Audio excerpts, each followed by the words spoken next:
প্রথমেই দুঃখ প্রকাশ করছি, আমাদের আসতে দেরি হয়ে গেছে। বিকজ আমরা অনেক সময় ধরে আটকে রেখেছিলাম আমাদের সব দলগুলোর ক্যাপ্টেন, ম্যানেজার এবং কোচকে বেসিক্যালি।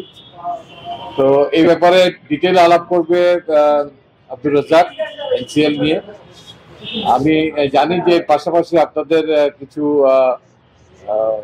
কৌতূহল আছে অ্যাবাউট আমাদের টেস্ট টিম যাবে ভারতে। তো আমরা আমাদের কাজটা সেরে ফেলেছি এবং ক্রিকেট অপারেশনস এর দপ্তরে আমরা আমাদের দলটা জমা দিয়েছি এবং আপনারা জানেন সেখানে একটা প্রসেস আছে।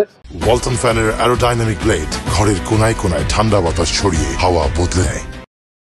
যে প্রক্রিয়ার মাধ্যমে সেটা একটা পর্যায়ে বোর্ড প্রেসিডেন্ট সাহেবের কাছে যাবে দলটা, এবং তার অনুমোদনের পরই বেসিক্যালি এটা মিডিয়ার মাধ্যমে অ্যানাউন্স হবে এবং মিডিয়ার মাধ্যমে অ্যানাউন্স হওয়ার পরে আমাদের নির্বাচক মন্ডলীর তরফ থেকে আমরা কেউ না একজন হয়তো প্রেস মিট আপনাদের সামনে এই দল নিয়ে কথা বলবো, আপনাদের প্রশ্ন নিব।